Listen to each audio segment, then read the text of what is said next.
De cette paroisse qui finalement manage, pour le dire en français, les activités sociales de cette communauté paroissiale. Et puis comme vous l'avez vu sur les images qui défilent, Moumier, l'un des petits-fils du patriarche, a fait son catéchisme ici et j'ai eu la grande joie de rencontrer Moumier pendant de nombreuses semaines, plusieurs années. Malheureusement, Moumier nous a quittés de manière subite et bien prématurée, et c'est aussi ce que je voulais dire aujourd'hui. Nous portons à la fois celui qui a vécu de nombreux jours et celui qui n'a pas pu en vivre autant. Donc ces murs portent déjà cette célébration quand Moumier a quitté ce monde. Béni soit Dieu, le Père de notre Seigneur Jésus-Christ, Père plein de bonté, qui nous accorde son réconfort en toute occasion, dans toutes nos souffrances et dans toutes nos détresses. Il nous console. Que le Seigneur Dieu, Père, Fils et Saint-Esprit, nous accompagne dans ce moment de recueillement et d'hommage. Qu'il mette sa paix dans nos cœurs et sa bienveillance dans nos esprits. Amen. Yeah.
qui est bien amené, c'est celui qui a été préparé et rédigé. Il y aura les petits-fils, les petits-enfants, M. Jean-Jacques Nzana, et nous finirons cette partie par la Coragom d'Ipita Espérance et la cérémonie. D'abord les petits-enfants. Bonjour à tous. Je suis Sarah Ekale, l'une des petites filles de Bongo Anatole. Je suis désolée, je vais essayer de ne pas pleurer. Nous avons...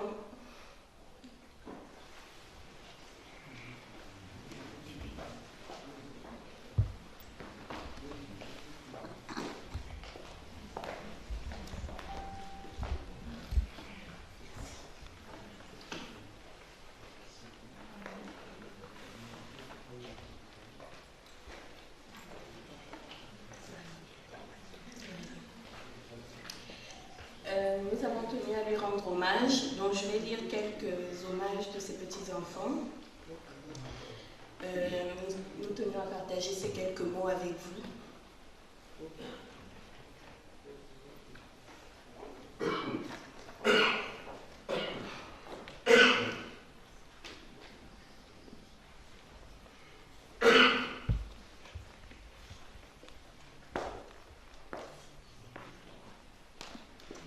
Alors, je vais commencer par lire un hommage de Jules Écoulé, qui est un des petits-enfants qui n'a pas pu être là aujourd'hui, mais qui souhaitait partager avec vous ces quelques mots. Anatole, Adolphe et Bongo n'est plus. Il nous a quittés en début d'année, après plus d'un siècle sur cette terre. Devant vous aujourd'hui, je voudrais vous parler de la chance que nous avons eue, celle de l'avoir dans nos vies aussi longtemps, d'avoir écouté son témoignage de la transformation de notre société,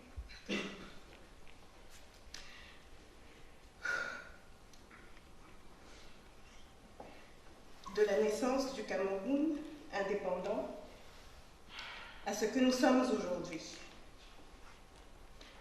Plus personnellement, j'ai ressenti son optimisme dans la jeunesse que nous représentons et dans le fait que l'important était de rester positif sur soi et le rôle que l'on doit jouer dans la société.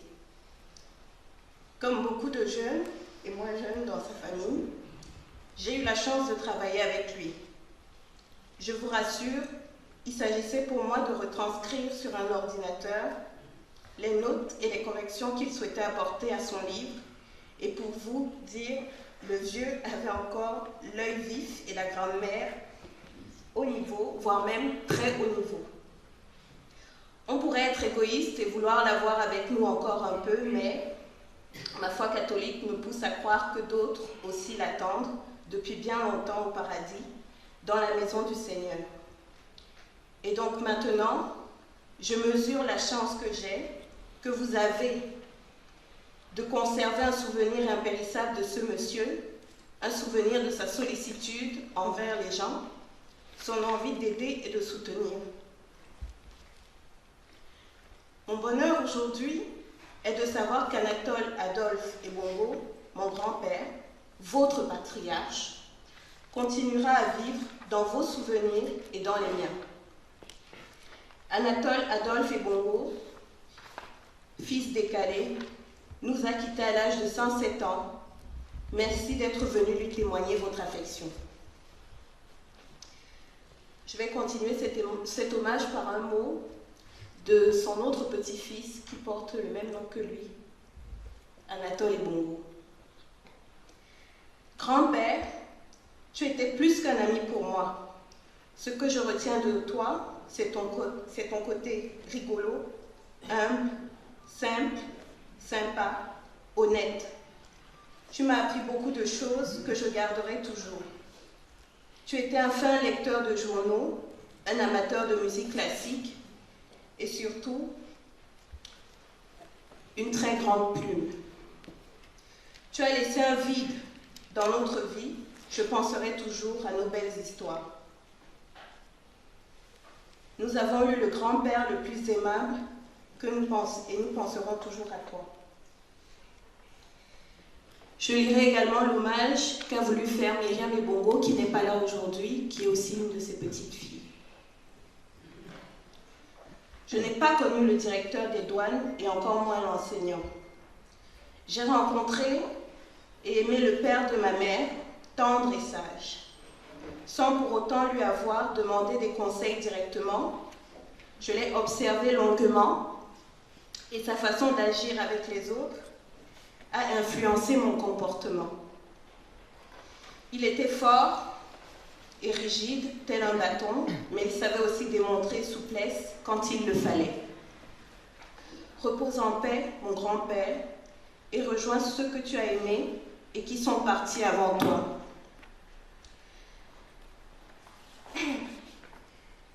J'ai eu l'honneur de porter le nom de la mère de cet homme.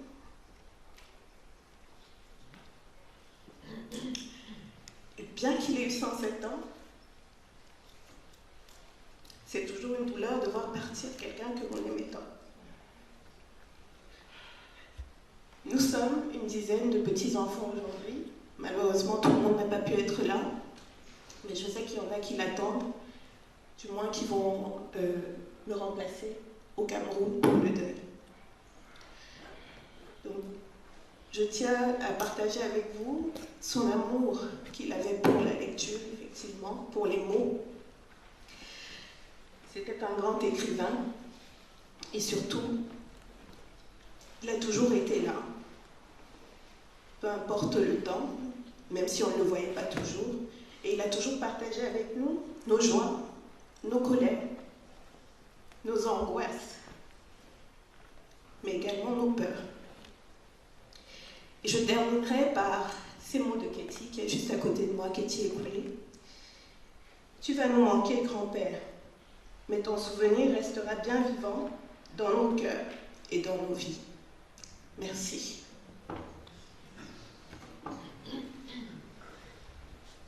Mesdames, Mesdemoiselles, Messieurs, vous venez d'entendre les petits-enfants de notre patriarche, Papa Ebongo, et vous vous demandez certainement à quel titre moi, Nzanangaba, un Manguissa du département d'Alekié, apporte mon témoignage ici.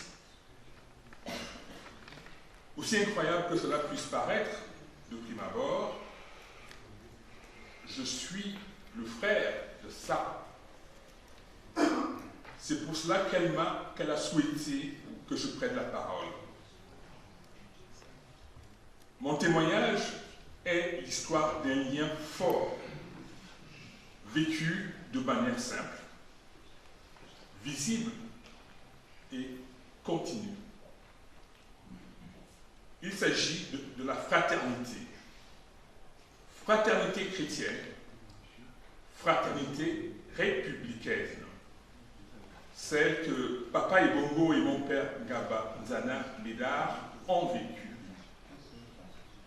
Elle commence à Ambam, non loin de la frontière avec la Guinée équatoriale. Le hasard a voulu que deux douaniers, messieurs Ebongo et Ngaba Nzana, s'y retrouvent et travaillent autour des mêmes valeurs. L'honneur, l'intégrité, la noblesse d'esprit. Lorsque Papa Ebongo est appelé à d'autres fonctions à Douala, la relation entre mon père et le remplaçant de Papa Ebongo est très différente. Aussi, sans attendre, mon père décide d'aller rejoindre à Douala celui qu'il considère désormais comme son père. Papa Ebongo fait le nécessaire pour faciliter son arrivée et son accueil. Quelle confiance! Papa Ebongo aide le jeune douanier, aux moyens limités, à s'installer. Oui, la fraternité encore. De 1958 à 1960, le Cameroun est au carrefour de l'histoire. Il bouillonne, le sang coule. C'est dans ce climat que mon père, Ngaba Nzana Médard, entre en politique. Lorsqu'il est nommé ministre de la fonction publique, il a besoin d'un directeur de cabinet compétent et surtout qui partage ses valeurs. Naturellement, il va faire appel à celui en qui il a toute confiance. Ils vont mettre en place l'une des pierres dans l'administration camerounaise, l'ENAM, dans le souci de former des hommes sûrs et intègres pour bâtir le pays. Papa Ebongo est la personne la plus indiquée pour la douane. C'est ainsi qu'il décide de l'envoyer en formation à l'École nationale des douanes de Neuilly. Mesdames et messieurs, la fraternité constructive. En 1966, ma mère donne naissance à une fille. Elle s'appelle Ewudu Ngaba Hermine. C'est le nom, comme certains le savent certainement, de Madame Ebongo. Belle marque de considération, véritable alliance entre deux familles. En 1968, Madame Ebongo, malade, va se faire opérer à Ebolova, dans un des hôpitaux les plus modernes de l'époque, l'hôpital de Nongal. Elle était accompagnée de sa sœur, Maman Bandé. Après ces soins, la première partie de sa convalescence se passe chez nous à Yaoundé. Au moment de son départ, elle exige de mon père que j'aille passer les vacances à Douala. Durant le voyage en train couché, la vigilance de Maman Bandé empêche un voleur de s'emparer d'un sac par la fenêtre. Le petit garçon que j'étais alors retient la leçon. Quand on voyage, il faut toujours être vigilant. Mon séjour à Douala, ville que je découvrais pour la première fois, a été une grande école de la vie. Jeux de société, histoire de la Seconde Guerre mondiale et de géopolitique, visites et promenades. Les occupations étaient diverses et variées. J'avais l'impression, dans la maison, qu'il y avait deux paires de jumeaux, Abel et Henriette, d'une part, Sarah et Marie-Madeleine, paix à son âme, d'autre part, le docteur, écoulé en vacances, se chargeait du recensement des difficultés de chacun et prodiguait des conseils. Je suis rentré de Douala imprégné des valeurs de fraternité et du goût pour l'histoire que je dois à son fils Ernest Ebongo, du goût pour la littérature déclenché par la revue Présence africaine que Papa Ebongo m'a acheté le jour de mon départ à l'aéroport de Douala. Je devais prendre le ferraille à 6 heures, mais nous nous sommes réveillés tard. C'est ainsi que Papa va décider de nous faire prendre l'avion encore une fois. Lorsque Bernadette, ma petite sœur, entre en 6e au collège Chevrolet de Douala, tout naturellement, en dehors de l'internat, elle réside dans sa famille de Douala, chez Papa Ebongo. Une des paires de jumeaux que j'ai citées tout à l'heure va alors se transformer en triplé. Sarah, Bernadette et Marie-Madeleine. En 1972, notre père décède à l'âge de 46 ans. J'ai vu Papa Ebongo sans voix. Il était tellement abattu d'avoir perdu un fils qu'il a refusé de prononcer le moindre discours. La douleur était forte. Le retour de Bernadette à Douala fut, comme vous pouvez l'imaginer, très dur. Heureusement pour elle. Sa famille Ebongo était là. J'arrive au lycée technique de Douala quelques années plus tard. Je trouve ma place chez Papa et Bongo à Bonapoiman. Mesdames, Mesdemoiselles, Messieurs, la fraternité des parents a été transmise aux enfants. À Yaoundé, Madame Marthe Eboumbous entretient cette fraternité. L'Institut Pasteur où elle travaillait avant sa retraite était le passage obligé pour les enfants Gaba. En 1977, j'ai voulu réaliser les travaux de la tombe de mon père. Je suis allé en parler à Papa et Bongo. Il m'a répondu, je te l'interdis, ce n'est pas aux enfants de faire ce genre de construction. Je m'en charge. Plus tard, il m'a présenté les plans du projet réalisé par un spécialiste, M. Mandengue. Nous y avons apporté quelques modifications. Papa est allé encore mon village natal dans la Laitier avec M. Mandengue en été 1977 pour réaliser les travaux.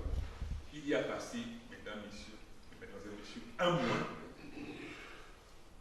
Fraternité, oui, encore et encore. Après mon baccalauréat, je suis face à un dilemme. Aller continuer mes études en Europe ou gérer la famille dont j'ai la responsabilité depuis le décès de notre père. Je me rapproche de Papa et Bongo qui m'indique la conduite à tenir. C'est ça la vie de famille. Ma sœur Bernadette et moi étant en France, nos petits frères et sœurs allaient passer les vacances chez son fils, Noumé, à Belle.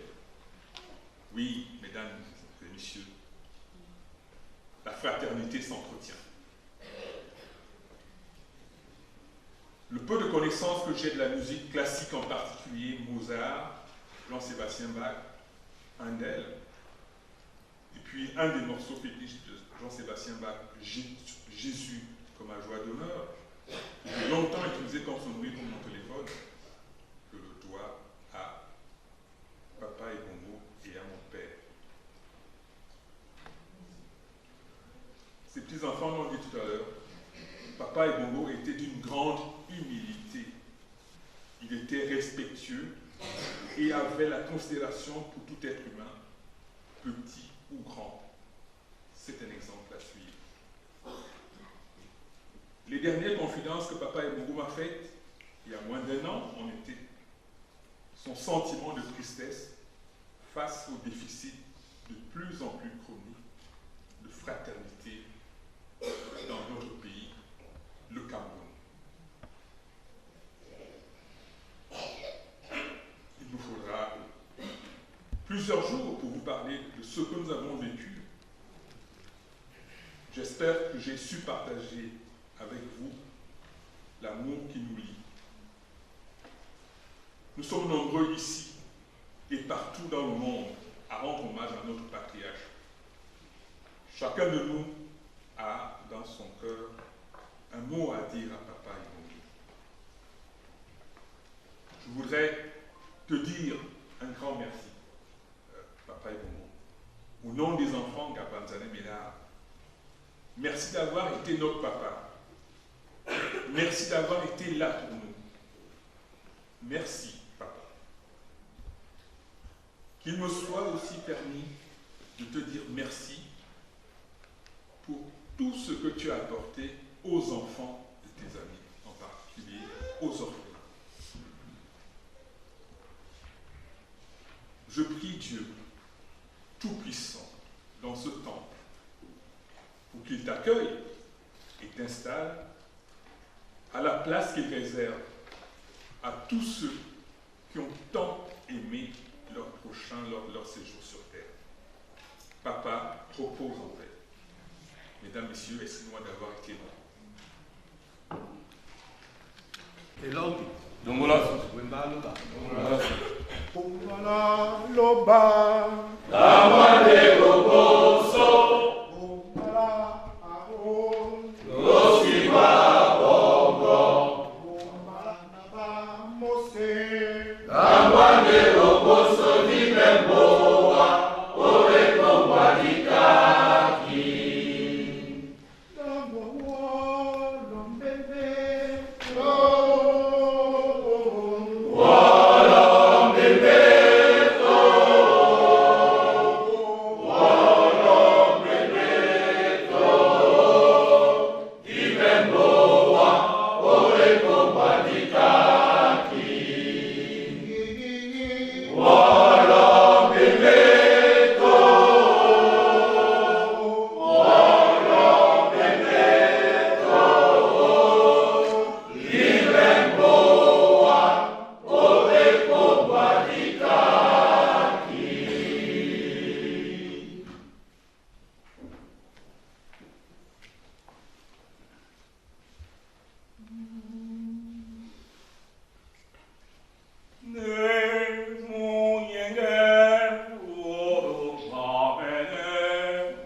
Elongi.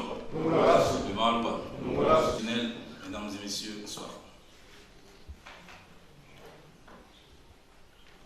Je m'appelle Marcel Puiseau. C'était comme une grande charge sur ma tête lorsque le président de la chorale m'a dit que j'ai été désigné en accord avec le directeur technique de la chorale d'Hommes de Paris pour dire un mot à cette auguste assemblée lors de cette cérémonie. Alors, j'imagine que la raison, c'est parce que j'ai connu Papa Pébongo, comme nous l'appelions. Nous l'appelions affectueusement Jean-Sébastien Bach. Il serait très difficile de faire un discours pour une auguste, pour un baoba comme Pébongo. Mais toutefois, je vais partager avec vous quelques extraits de la brève aventure d'une quinzaine d'années, 16 exactement, que j'ai passé avec lui à la chorale d'Homme Douala. J'arrive à la chorale d'Homme Douala en 95, je venais de Saint-Herné. Je trouve Papa Ebongo comme directeur technique, principal maître de la chorale Douala, mais pour des raisons de santé, il avait toujours été en santé, je ne vais pas dire la santé, comme son corps s'affaiblissait déjà, il avait mis un jeune qui s'appelait Jean-Pierre Cossy, feu Jean-Pierre Cossy, père son âme, comme principal maître de la chorale, alors que c'est lui, Papa Ebongo, qui était directeur technique à l'époque. Alors, comme je vous ai dit tantôt, je vais juste raconter quelques extraits de cette aventure parce que ça nous prendrait toute la journée. D'une humilité déconcertante. Malgré qu'il était le directeur technique, on ne peut pas parler de lui sans parler de Badé, qui était son frère et collaborateur à la chorale qui venait d'Ariki, qui arrivait aussi de 101. Alors, il me revient que toutes les fois que Pébongo avait une décision à prendre, alors quand on était en réunion, pendant qu'il nous encadrait, les maîtres de chorale, il demandait toujours qu'est-ce que Badé a dit. Il se référait toujours à Badé. Jusqu'à ce qu'en un certain moment, la direction technique a été confiée à Badé, qui lui aussi a pris un autre jeune qu'il a élevé, Feu Mledi Koum, qui représentait aussi, comme lui-même disait, c'était mes membres et mes yeux auprès de la chorale. Toutes les fois que nous avons accompagné Pébongo, que ce soit quand il était en point d'Obon après la chorale, à son âge, il partait de Ndobon, parfois en taxi, pour venir à la chorale, pas parce que personne ne pouvait le prendre, mais c'est parce qu'il était très indépendant, il voulait se sentir toujours indépendant. Et nous l'avons obligé quelquefois à le ramener en voiture avec certains amis. Et c'est le président Jean-Paul Togo à l'époque, et d'autres amis ont le pris dans la voiture pour le ramener. Ou quand même il est rentré chez ses enfants à Bonabéry, nous allions souvent l'accompagner. Même quand il était très affaibli, Pébongo avait toujours un œil et une oreille à la chorale. Il avait toujours des personnes qui l'informaient, je ne sais pas comment, mais toutes les fois qu'il y avait des choses qui n'allaient pas à la chorale, il demandait qu'on vienne le chercher. Il était toujours à la chorale. Et quand il venait, on lui donnait la parole. Très souvent, nous n'entendions même pas très bien, mais nous comprenions ce qu'il voulait dire. Mais une seule chose se retient, c'est qu'il ne parlait jamais sans parler des maîtres de chorale. Même si le problème ne concernait pas les maîtres de chorale, à la fin, vous savez avec quelle vigueur, avec quelle force il essayait de parler malgré qu'il était fatigué. Il dit, respectez les maîtres. Il a terminé. Nous comprenions ce qu'il voulait dire. Tout le monde comprenait ce qu'il voulait dire. Et ça se passait comme ça très régulièrement, si bien que ces enfants sont venus voir la chorale, dire au président, écoutez, si notre père décède un jour, là, nous allons vous le demander. C'est lui-même qui vient, à la chorale.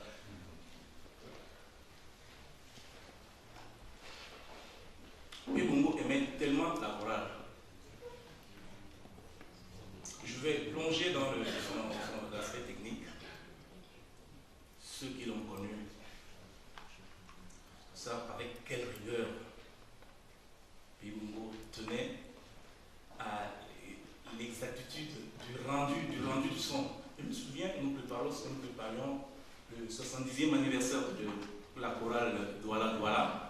Nous avions fait nos répétitions au centenaire parce que nous avons pris un jour supplémentaire qui n'entrait pas dans notre loyer, enfin pas dans notre loyer, dans notre temps de préparation de la paroisse de Pétion. Alors nous devions interpréter une cantate de Vivaldi, Antonio Vivaldi. P. Bongo nous a fait tronquer ce chant d'une très bonne partie, sans bien sûr le déformer, parce que nous n'arrivions pas à exécuter quelques notes dans un passage de ce morceau.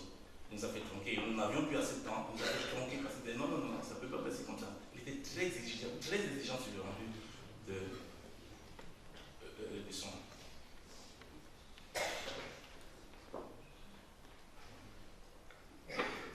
Oui, on me demande d'arrêter, mais c'est un peu difficile. Alors, non, alors, j'ai vu, je raconte des histoires, j'ai vu il y a quelque temps, je me souviens plus exactement quand, une vidéo dans laquelle j'ai vu le grand Manu Dibango avec Louis Armstrong. Quand Louis Armstrong a vu dans cette vidéo-là, je ne sais plus à quelle occasion, quand il a vu hey Manu, le traduit, ouais Louis, ils se sont fait des accolades. Un éclair est passé dans ma tête, j'ai dit, ah tiens, si P. Bongo était de la même époque que Jean-Sébastien Bach, il serait en train de se tapoter. Hey, JB, hey genre, parce que, en fait, P. Bongo avait comme modèle Jean-Sébastien Bach. D'ailleurs, l'introduction que j'ai interprétée tout à l'heure, c'est l'une des dernières compositions de P. Bongo. Son homonyme est là. Il pourrait peut-être le confirmer ou bien le reprendre. C'est l'une des dernières compositions de P. Bongo qui était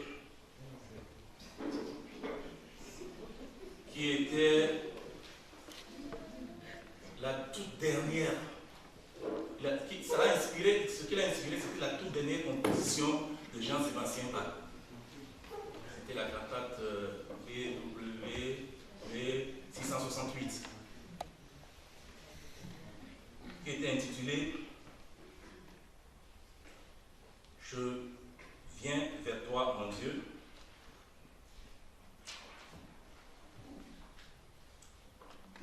Je viens devant toi, je viens devant ton trône, je me présente devant toi, ô Seigneur. Avant sa mort, Jean-Sébastien Bach a dit, parce qu'il était complètement aveugle déjà en 1750, il a dicté ce chant à son gendre. Et c'est ce chant qui a inspiré par Bongo pour chanter, pour écrire, parce qu'il a réécrit dans une autre gamme, pour chanter Munangan. Munangan, qui signifie adieu. J'en ai fait l'introduction tout à l'heure. Je voudrais solliciter votre indulgence, je sais qu'il est trop tard. Parce que ce chant-là, il faudrait bien que vous le compreniez, qui n'a son sens que dans son intégralité. Je vais en exécuter une strophe. Pardonnez-moi s'il vous plaît. Yo ni wo de ya Mo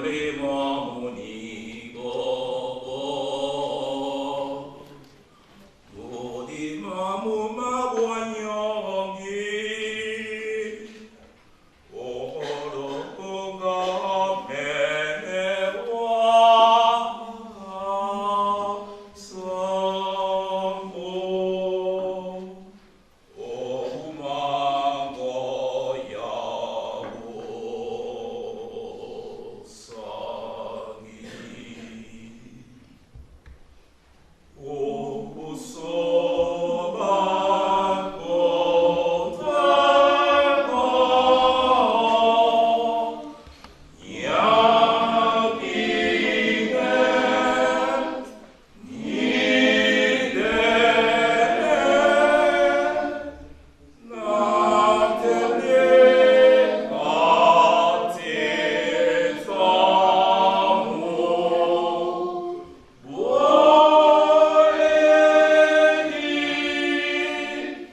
composition de Papa D. Excusez-moi, le pays Bongo, c'est parce que j'ai l'impression d'ailleurs. Excusez-moi, je vais terminer. La dernière composition de Papa D, à ma connaissance, de P. Bongo, oui, de P. Bongo à ma connaissance, c'était la marche au clairon.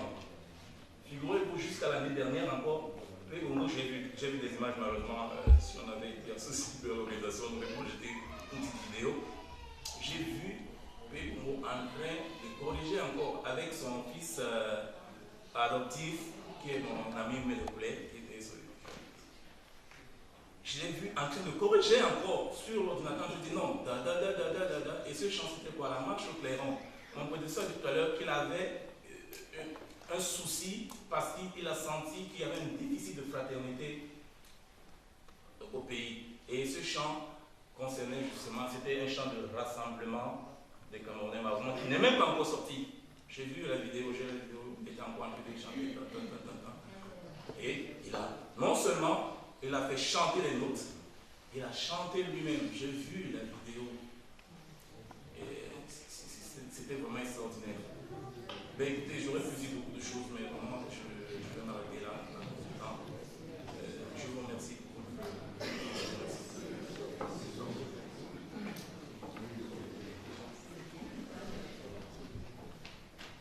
Le 12 janvier dernier, c'était le virtuose Papa Bongo Anator dans sa 108e année. C'est un point lors de la fédération des parents d'hommes du Cameroun qui vient de succomber. Son simple nom était d'une grande autorité pour chaque choriste. Il était un chef de chœur chevronné, une personne qui savait cultiver la compagnonnage, le compagnonnage, la coalition et même l'unité. Pour notre ami, oui, parce que dans la chorale d'hommes, nous sommes tous d'abord des amis. Pour notre ami donc Papa Bongo, le chant c'était sa passion. Dans les livres de la fédération, il avait le matricule 34 AO 123. Il est entré à la mer de chorales d'hommes Douala en 1934. 3 ans seulement après sa fondation en 1951. Si j'ai bien calculé, il a été choriste pendant 85 ans. Il a participé au progrès, à toutes les transformations et au développement de la chorale d'hommes du Cameroun. Papa Bongo a côtoyé tous les premiers militaires de la chorale, notamment le fondateur Alfred Droit et Ndiaye Tablé, Abel Noubé, deuxième vice-président de 59 à 79, ou encore Auguste et Laurent Pena, de 77 à 96. Il disait toujours chanter et sortir la voix du cœur. Une personne qui chante laisse parler son cœur. Compositeur et administrateur émérite, Papa Bongo a tenu la baguette pendant de longues décennies. La chorale d'hommes a connu sous sa houlette de nombreuses activités ordinaires, mais aussi des animations qui sortaient de l'ordinaire. Il faisait sienne la devise qui dit « Il y a plus de bonheur à donner qu'à recevoir ». Grâce à lui, la chorale a connu un souffle nouveau, de la vigueur, de la rigueur, de l'enthousiasme pour les mêmes œuvres les plus compliquées qui ont tenu un réel succès. Nous saluons la mémoire d'un fatigable musicien, un fatigable maître chanteur. Je voudrais m'arrêter là pour le côté choral.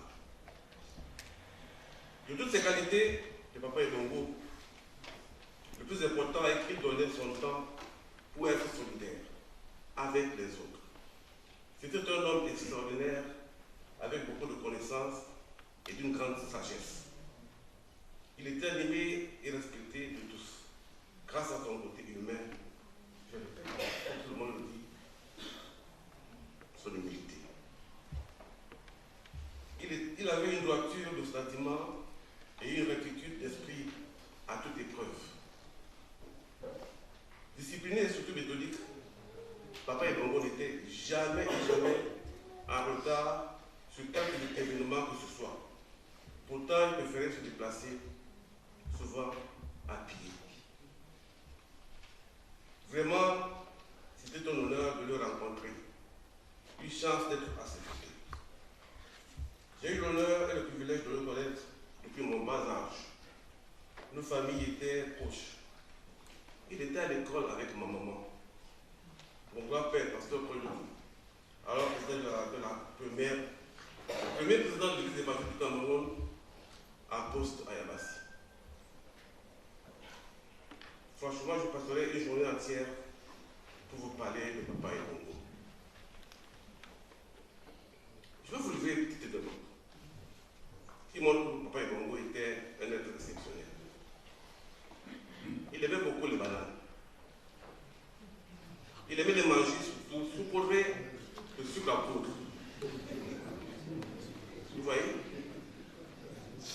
Comme boisson, il aimait la grenadine. Vous connaissez la grenadine chez nous? Très très sucrée, rouge. Il y a ajouté des morceaux de sucre. Pour le boire.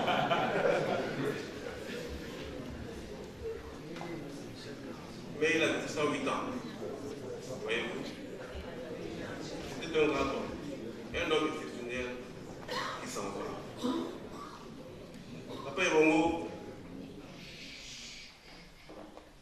nous sommes dans l'espérance que là-haut, avec les anges, dans la demeure de notre puissant Seigneur, où tu te trouves maintenant, tu vas harmoniser pour nous cette fois des mélodies encore plus belles, des mélodies célestes. Espérance Tikita, au nom de toutes les chorales de la Fédération du Cameroun, qu'elle représente ici, présente à ta famille ainsi qu'à tes proches, ses sincères condoléances. Laurie, je vous remercie.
Nous avons une tradition. J'aimerais bien qu'on la respecte et qu'on la pratique.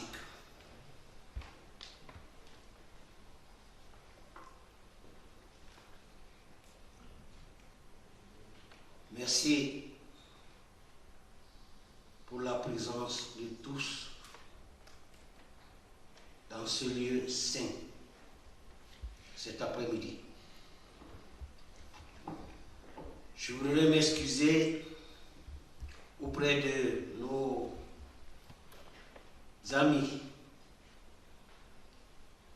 invités étrangers qui ne comprennent pas notre langue. Mais la tradition chez nous veut que lorsqu'on s'adresse au peuple, on parle la langue maternelle. Nous savons tous que la langue française est notre langue nationale. Mais quelques circonstances exigent que la tradition prime.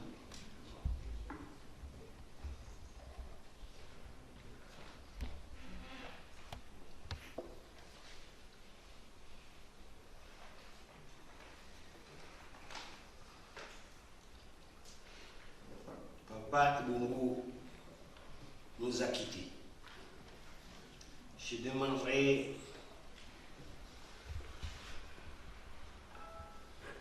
au chef traditionnel, au peuple sahraoui, de se lever et de se lever.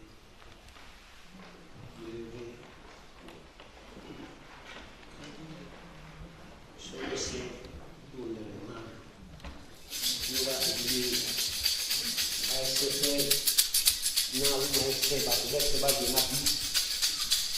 À quel moment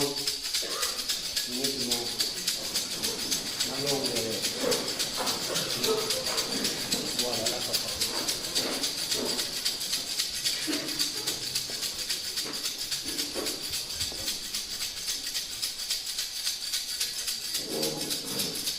La tombe.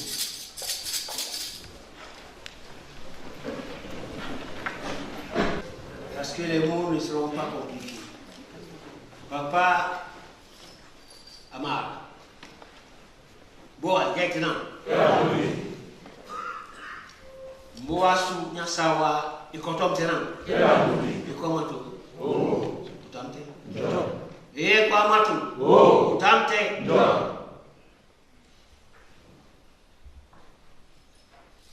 Nala ngono na timselebe sewa ukili masuma.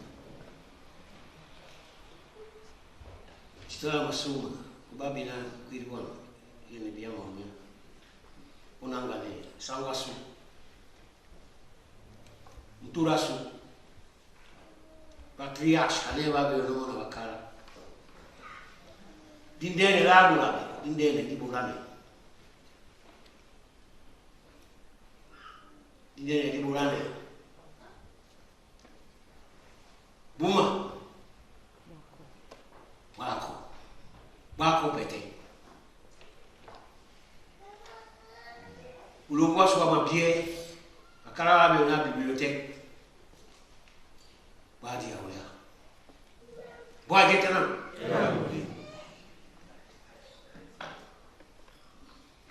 Papa Mungu na asimlandie sasa kwa gano lao. Demboa na bata ko tipsele mo masuma, tipsele pemo kitala ndulu na masuma. Pete kunula ndulu alienos. Papa Mungu aweli alo umboa ubi abambame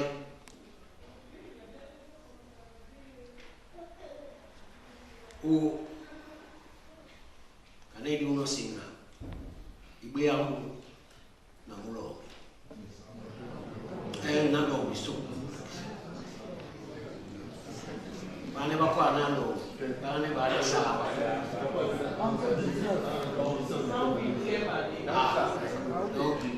la corazón de na adi biso egbea na mu sa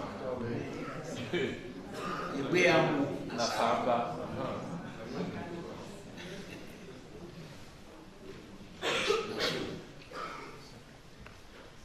o misomao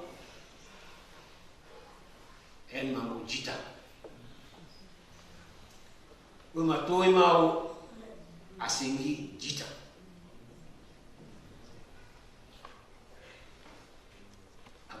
abodi pele bolo jita ale kaneni te alino singa mbungu nyabelongi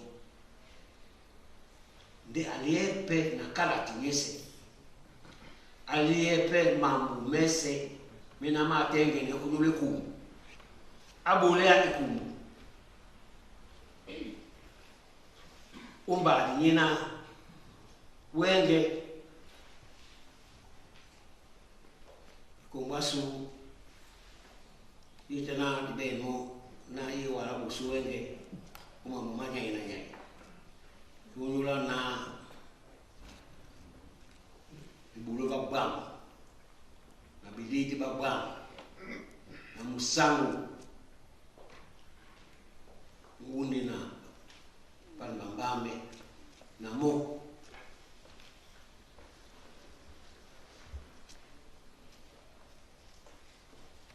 gona su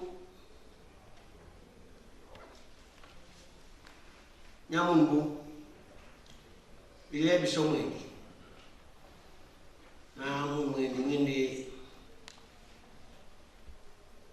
mboapo mutubo unamunduma beba mwana koloba na dumna dibwa na mboapo mutubo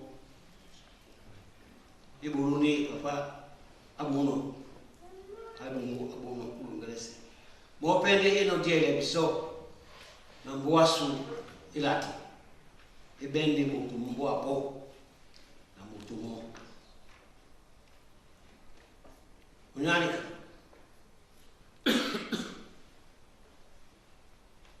na dinanga lemo umbali kumbu bile mania na matiwana busu dingere dinduta na dijele papa umboa wababambe tiada di sima wo tura moto ai ma wo atimbane o wa bambo nyani ka boa usibandu asiweji alonde ulondo umba bambo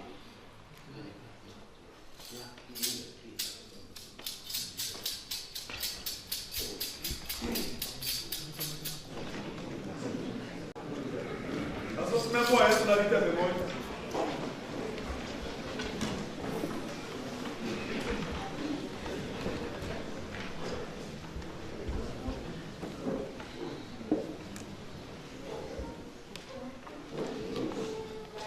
Il est tout seul. En bois, il est tout seul.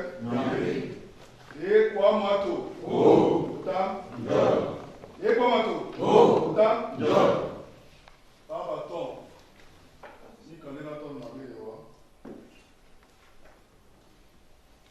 Moi, je suis colombo, il m'a dit non, je suis mon nom.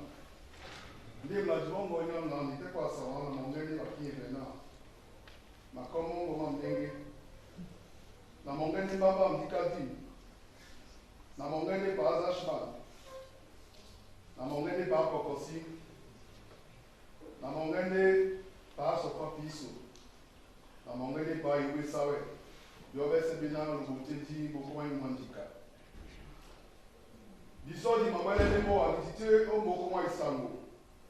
La caille n'est pas au combo, il y a une commande. Il faut aider la ville de Wambo. On y a tout la moto et bon, moi, ma toutou. Moi, et le moment, on a dit quoi là, on a dit son. On avait là sous barbe, on a sous barbe à la fille. Bien à bien, on a sous. Ni comme la nord du son pour nous la verser. On y en a, on va les bois sur Onyongo Goudi. Boum, on va sonner au Goudi. Ni comme la nord. Vous l'en avez dit la tenue, la sorte de nos gars, la tendance sur le ciel, non, comme on a monté. En moi, c'est Nika. Dis quoi, dis ici ma plaque du Wandia. En moi, c'est Nika. La langue est ma tombe, mais c'est. Nika n'est dit non, dit non, d'accord.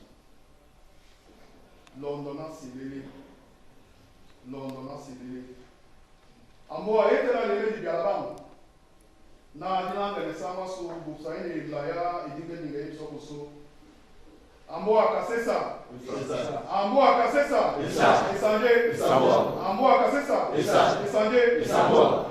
Esimo.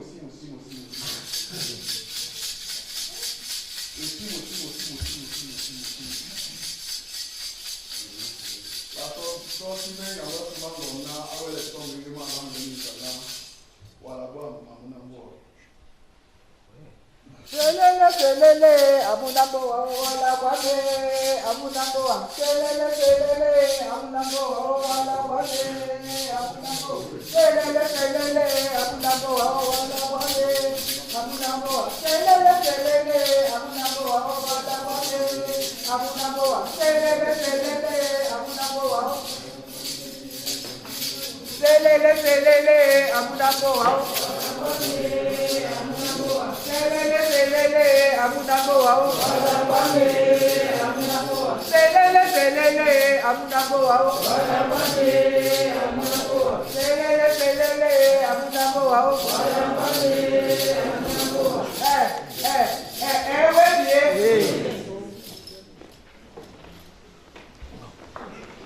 Kono wan. Kono na tela wan. Tanda monsane ya. Na sale bua. Ojinala uli. Adi enena isori puro ponna ya tobotobo. Na mende soche.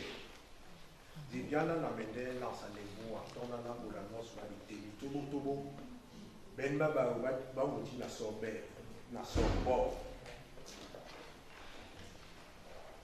Pasteur Jean-Pierre de Roche, quand nous préparions ce culte, effectivement, je t'ai dit qu'il n'y a pas d'hommage traditionnel. On ne le fait pas dans une église. On ne peut pas faire un hommage traditionnel dans une église. dans une église, parce que ce n'est pas l'endroit approprié. Néanmoins, il peut y avoir des témoignages. Et l'âge de nos pères, effectivement, il est de bon ton qu'on puisse lui rendre un hommage, parce que c'était un patriarche. Et un patriarche, c'est quelqu'un qui a, avec un certain âge, qui a accumulé une certaine expérience, qui était de bons conseils pour toute la famille.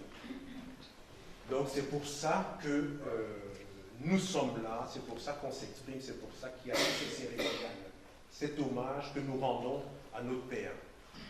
Notre père a eu la chance d'être coopté dans l'assemblée traditionnelle du peuple sawa, c'est-à-dire ceux qui sont de la côte camerounaise. Et ça, c'est une chance parce qu'elle n'est pas accordée à tout le monde d'être accepté dans ce petit carré personne qui donne des conseils pour la conduite, qui revoit certaines de nos traditions.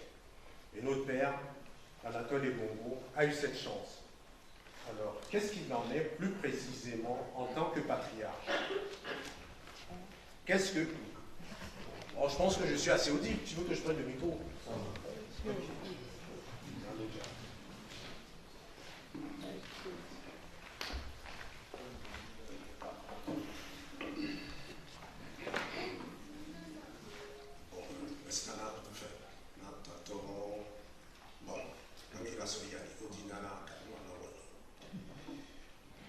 Le 12 janvier 2019 s'éteignait à Douala Ebinde Ebongo Anatole Adolphe, dans sa 108e année, après une vie pleine, riche et consacrée à servir son pays. La musique, la réhabilitation de nos cultures orales sawa. Ebinde Ebongo Anatole Adolphe, qu'on appelait affectueusement Papa Ebongo, et Ebongo, est né sous le sceau des traditions et des coutumes.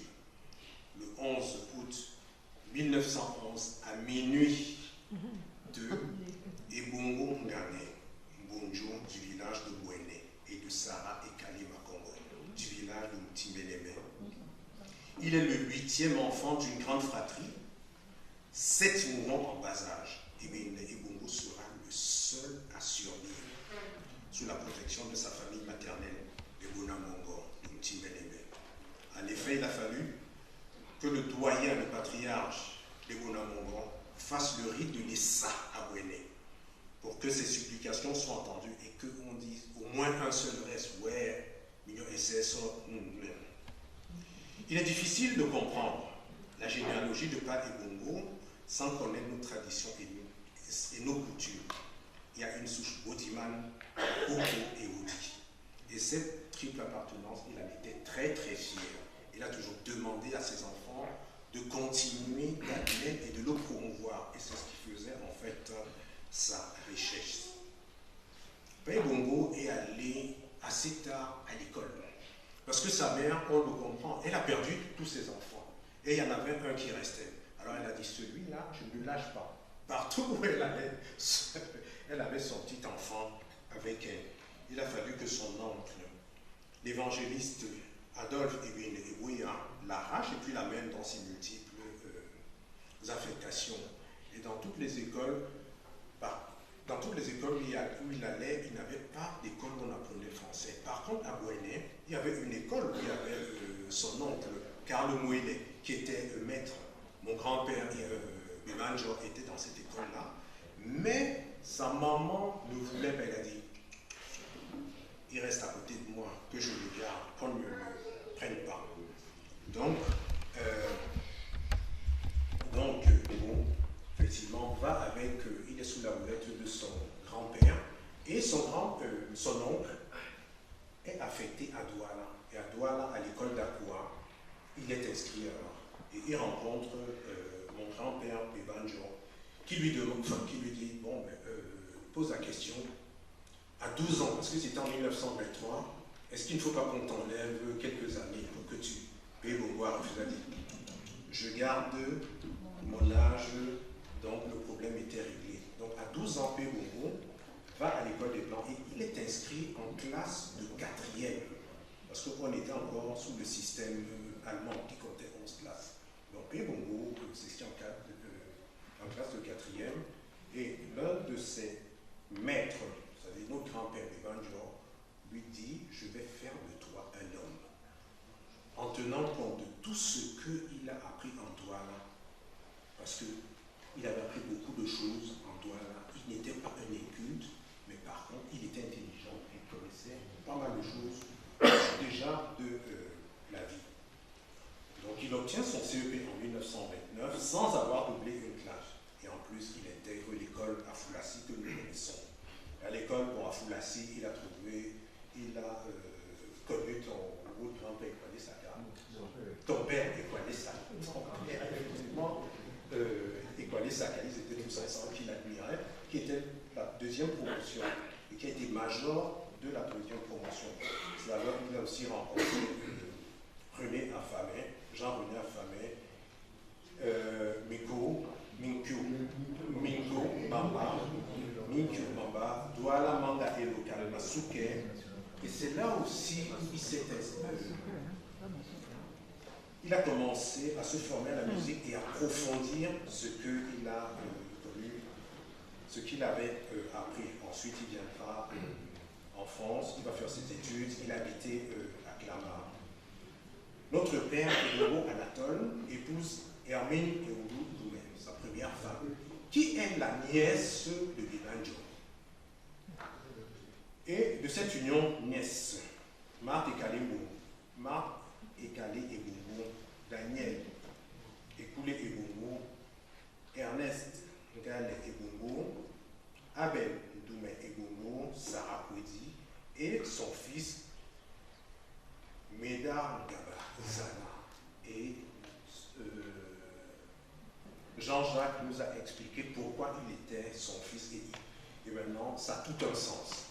On le comprend maintenant. Enseignant, puis il a passé des concours, et ce qui était remarquable, c'est que Bébogo, tous les concours qui passaient, il était premier. Ouais, mais ce génie. Alors, à sa retraite, effectivement, il est coopté, comme je l'ai dit, dans l'assemblée traditionnelle du peuple Sawa, c'est-à-dire le peuple Sawa, c'est celui de la côte. Et cette assemblée traditionnelle, on y entre par cooptation. Il rentre sous la présidence de Paul Soko Priso. Et Bébogo siège alors avec le prince King. Manganga André Ngame était secrétaire, Léopold Moubeti à ton oncle, Isaac Eyolo et Saoué, Charles-Henri Congo de Bébanjor, Auguste Mbonde Loko,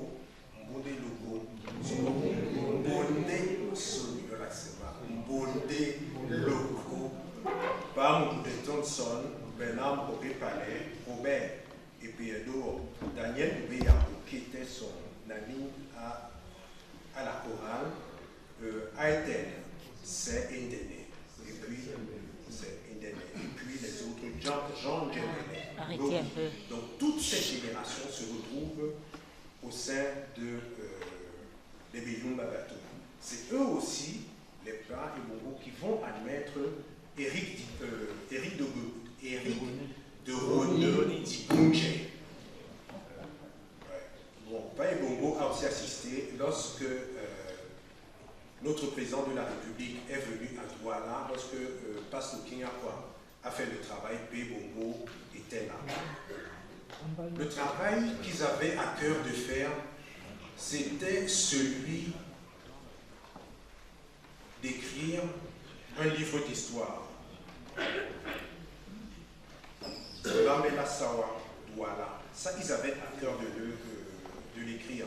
Bon, hélas, certains sont morts. L'une des principales contributions de Bébogo au sein du Ngondo a été, cette génération au sein des Béyoum Babato, a été de remanier le Malé Mangondo. Ça, ils avaient commencé à le faire. Et de travailler sur certains sujets tels que la généalogie et puis tant d'autres. Le regard d'Anatole Adolphe dans la tradition a été de bien comprendre et d'en faire une juste interprétation et une liberté. Témoin de l'histoire, Bérongo a connu, comme on l'a dit, les mutations de notre société. Celle de 14 et 18, Lotina Samé, il a connu Lotina Samé, l'indépendance. Et comme l'a dit le président du Ngondo, un vieux qui meurt, c'est une bibliothèque qui brûle, parce que vous connaissez beaucoup de choses. Bébongo, à toi la gloire et à toi les honneurs. Konoman, Kononatenaman, Tana Dimele, la Bolasu Ogoso, la Bele Banaba Oli, Son Teme, Dina, Oule Borioro, Nouva. Diania Djenge, Son, na Sosmeno, na Sosme Wanaso, Oudana, Wanasu, Nangane, Bebongo, Leli, Va. John Amorne, Anatole, Beboa.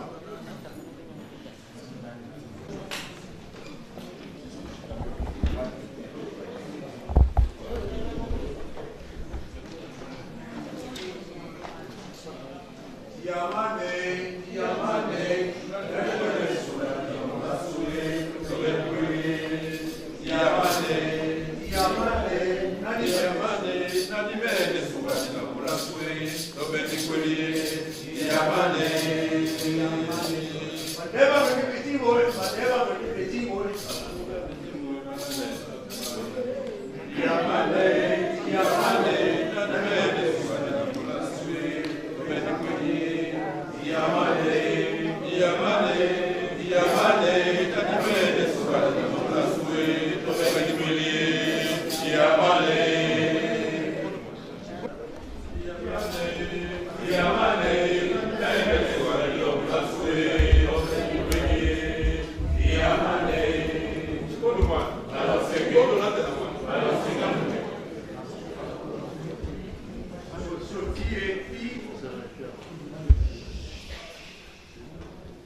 C'est dans ça.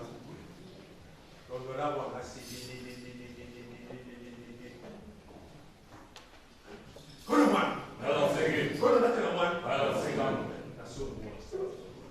Et allez. Nanjinya banga jisidonga me. Ulo disende dango. Kakuni megale de jongwa nelongo. Oya, de kuma balwa. Oh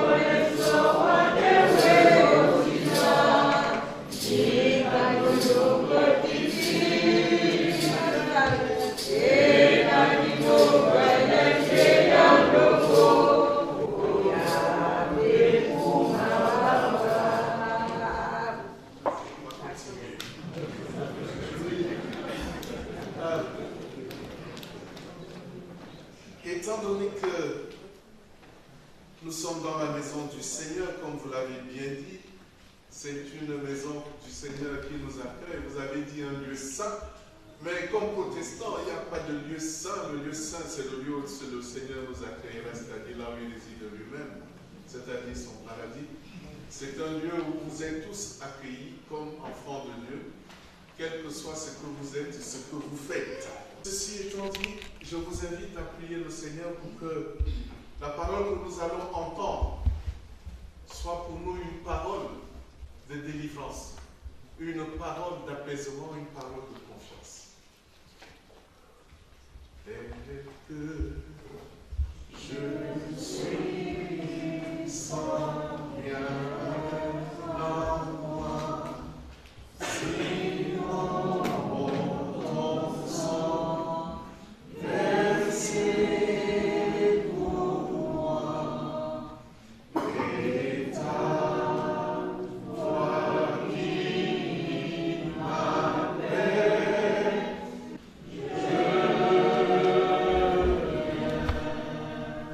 Seigneur notre Dieu, notre Père, nous te sommes infiniment reconnaissants pour ce moment que tu nous donnes autour de notre patriarche, celui-là même que tu as appelé et que tu as formé par tes soins et tu lui as donné, Seigneur, d'être pour nous une référence. Et aujourd'hui, nous te sommes infiniment reconnaissants. Voilà pourquoi ensemble nous élevons vers toi cette action de grâce. Et au moment d'entendre ce que tu as pour nous aujourd'hui, nous te demandons de faire taire en chacun de nous tout autre esprit que le tien. Et qu'au nom de Jésus, cette parole que nous allons entendre devienne pour nous parole de vie. Amen. Amen. Le Seigneur a fait de grandes choses pour nous. Dites-moi, vous êtes combien à réaliser qu'à travers Anatole et Bongo, le Seigneur a fait de grandes choses pour vous? À travers lui, le Seigneur notre Dieu a fait de grandes choses pour vous. L'hommage que nous rendons aujourd'hui, c'est pour signifier cela. Voilà pourquoi, même si je peux avoir les larmes aux yeux, ce ne sont pas des larmes de tristesse ni de détresse, mais ce sont des larmes de joie. Parce qu'à travers lui, je crois que le Seigneur a fait pour nous de grandes choses.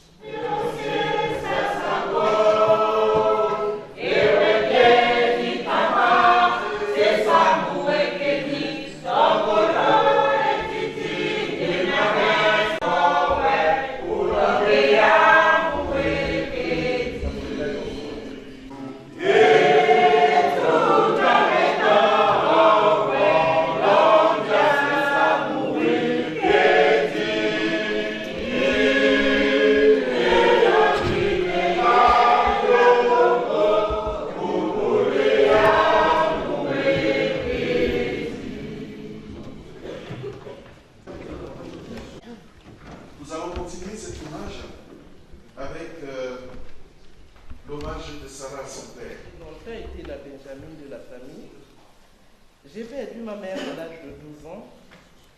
Donc, je suis une fille africaine qui a été totalement élevée, encadrée par son père.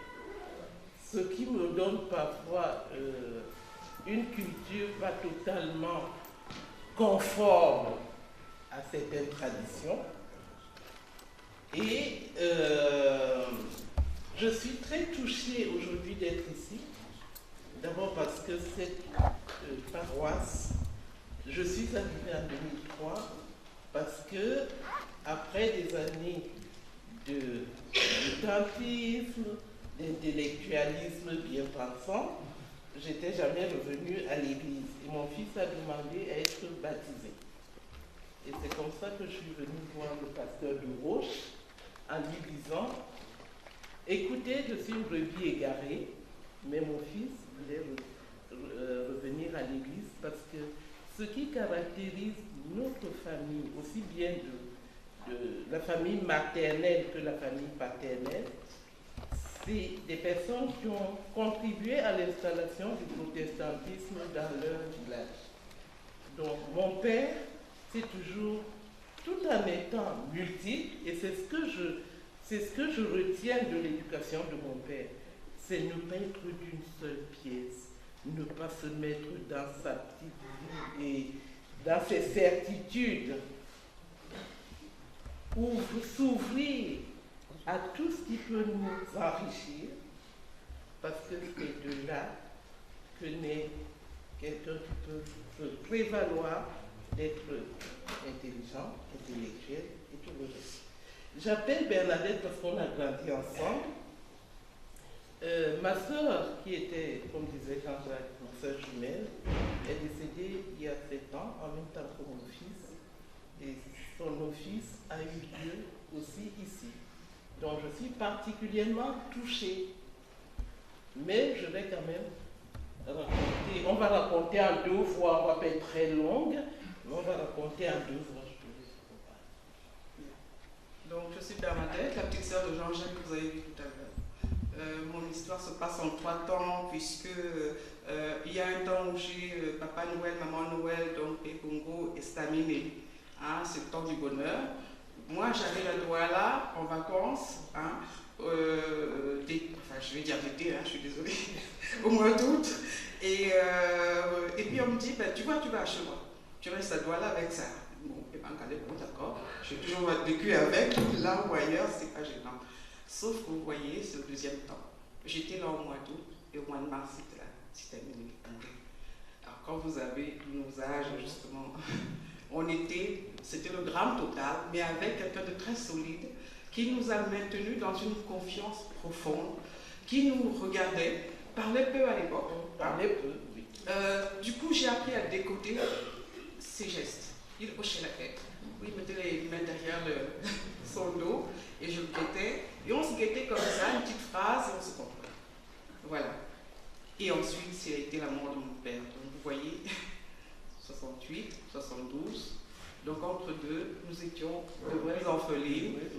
Et nous nous appelons l'une et l'autre mon soeur, parce que nous ne savons pas du tout comment faire, comment continuer. J'ai donc grandi avec quelqu'un que j'appelais papa quand j'étais à Douala. Quand j'arrivais à Yaoundé, celui de Yaoundé me disait comment va papa, parce qu'il l'appelait aussi papa. Du coup, j'avais des papas qui s'appelaient papa et que moi j'appelais papa. Alors c'est pour vous dire un peu le vaste monde dans lequel je vivais. Et donc là, j'ai été projetée dans tout cet amour, toute cette confiance qu'on nous a toujours accordée en nous disant faites vos essais dans la vie. Ouais, si vous vous plantez, relevez-vous, c'est tout. C'est ce que j'ai retenu de papa. Hein, voilà. Bon, je voudrais ajouter quelque chose par rapport à la singularité de la naissance de mon père, qui a eu 3 filiations, qui a gardé ses filiations en lui. Et nous avons ici notre chef de famille, Eboabo de Flois, qui est le fils de celui qui a mis mon père à l'école, qui l'a encadré, qui a joué le rôle de père, Adolphe Ebedeboué, qui était son homonyme. Et c'est pour ça que mon père s'appelle Anatole Adolphe Ebongo. Voilà. Nous sommes des Bénins, mais en même temps, nous avons toujours vécu avec tous les amis de mon père, toutes les cultures du Cameroun. Ça nous a forgé à avoir toujours un regard ouvert. Ce que je retiens de mon père, c'est que c'est la maison où tout le monde pouvait lire un journal. C'est avec mon père que j'ai appris à lire Le Monde, la page financière du Monde, et l'Express, et tous les journaux qui sortaient. Et on arrivait simplement, on s'installait et on lisait. On avait un cuisinier qui était ancien séminariste, qui avait fait le petit séminaire et qui jouait divinement bien au piano.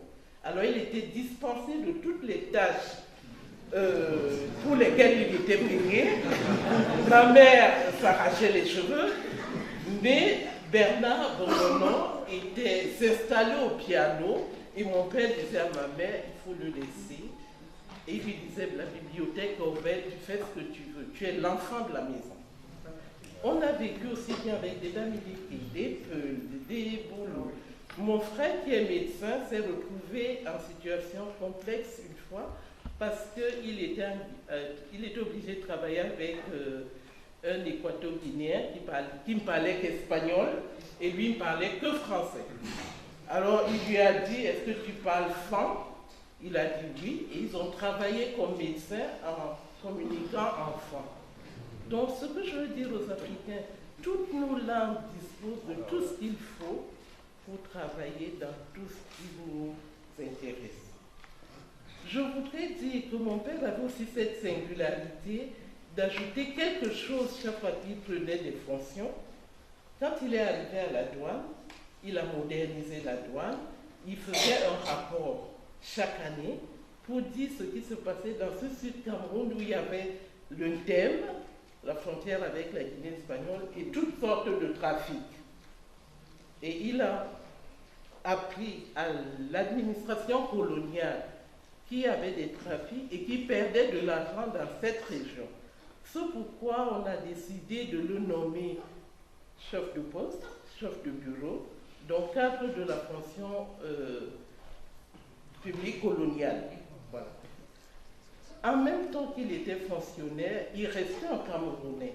Il avait eu sa formation de Foulassi et je pense que Foulassi a représenté quelque chose de très important parce qu'il y a eu Kwale Saka qui était un chef traditionnel qui s'est...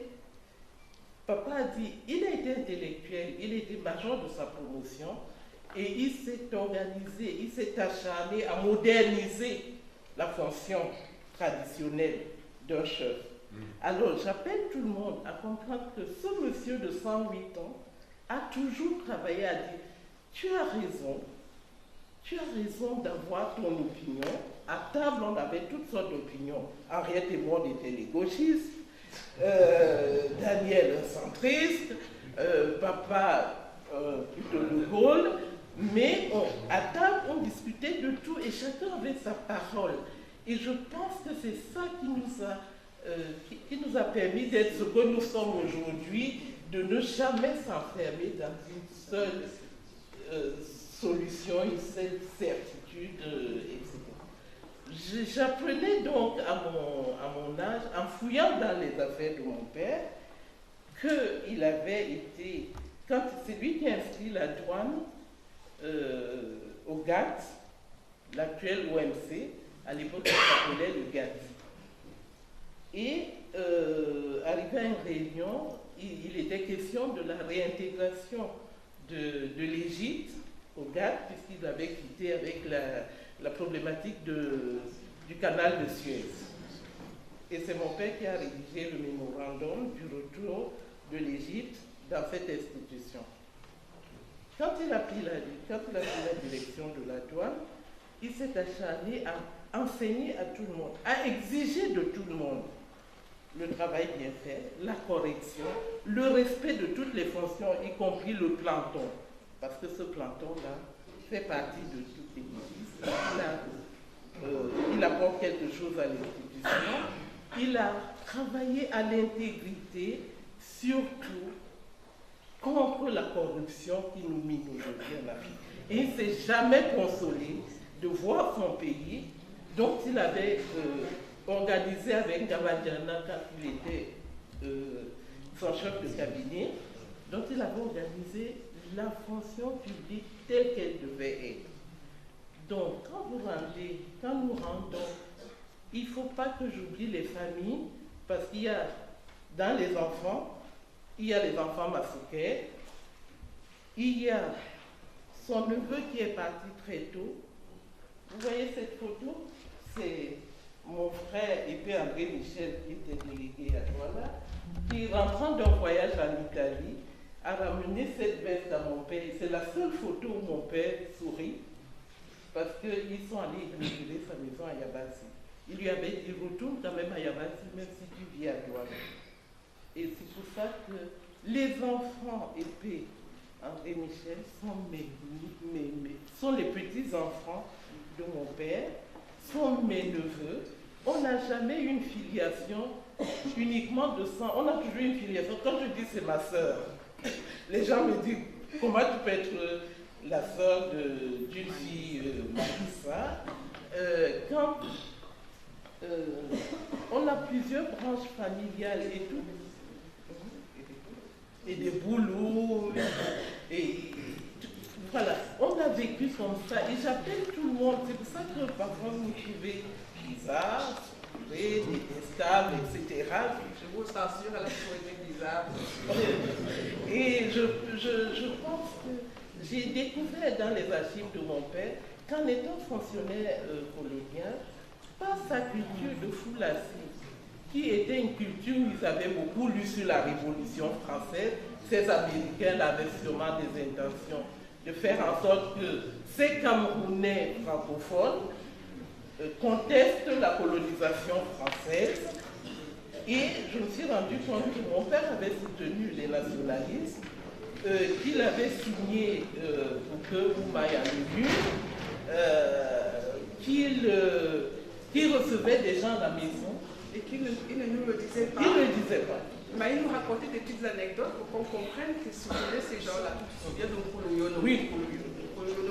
Le commandant de cercle, parce que c'était le vrai chef, hein, c'était pas le gouverneur central, le commandant de cercle, passait régulièrement chercher des poulets ou des vaches, des chèvres chez Nkoulouyono. Et Nkoulouyono avait trouvé une astuce, c'est d'attacher une chèvre au pied d'un arbre, de demander à ses enfants de taper sur la chèvre. Du coup, la chèvre piétinait. Et puis quand le commandant arrivait, il disait, mais j'avais préparé une chèvre pour vous, regardez comment. Elle est partie dans la nuit. Donc, on avait compris, on avait mis du temps à comprendre qu'il y avait des anecdotes comme ça pour nous montrer que ce n'était pas si facile que ça sur la colonisation et que nous ne devions pas accepter l'injustice. On pouvait toujours se battre contre l'injustice. Voilà. C'était un peu ça. Et alors mon fils qui était plutôt dans la culture rock est allé passer une année avec son grand-père en 2009. Ils ont ensemble travaillé sur la musique classique. Et ils ont ensemble travaillé sur... Mon fils qui était plutôt sur la culture rock est allé passer une année avec son grand-père en 2009 et ils travaillaient un jour par semaine sur la musique classique. Et alors, c'est pour ça que je pense que l'année dernière, on essayait de monter une fondation via un événement que tous les enfants, mon père a dit que c'est grâce à l'institution protestante et à la cour de l'église protestante qu'il a pu avoir accès à un piano, accès à la culture musicale, accès à un certain nombre de choses. Donc mon père, si je dois résumer, c'est un enfant né dans la tradition avec la singularité de sa filiation, qui est l'enfant du protestantisme par sa formation et ses croyances, et qui est en même temps, par son esprit de justice, de solidarité et de responsabilité, qui est aussi un nationaliste. Il est tout ça à la fois, et je pense que ce qu'on a hérité de lui tous, c'est qu'on est multiples, qu'on est tous là, que je ne me sens jamais rien, seulement camerounaise, seulement Douala, seulement Sawa. Je suis tout, et j'ai des amis de tout bord et de tout pays. Voilà. Et elle ne peut pas se le faire parce que tout en étant petite, ce que nous avons regardé, et avons d'ailleurs considéré comme nos frères, c'était les parcours de Nouvelle-Guinée. Je ne sais pas si vous vous rendez compte de ce truc de la Nouvelle-Guinée. Très très loin d'ici, à 20 000 km. Papa nous faisait voir la vie d'autres Noirs ailleurs, peut-être pour nous faire sentir que quel que soit le continent, le Noir devait se battre.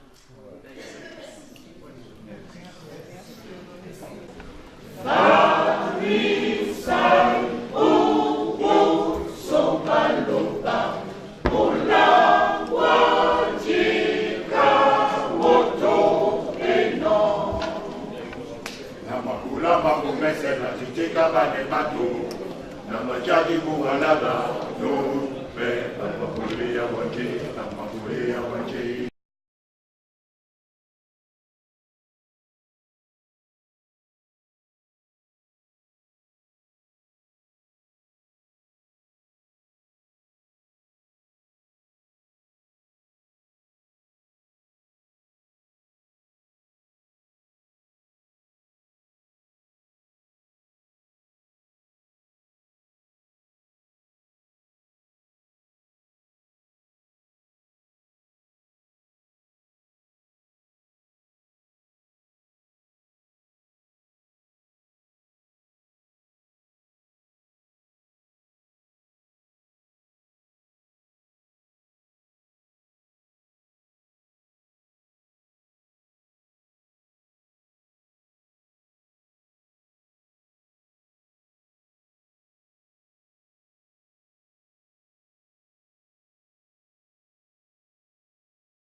Thank you.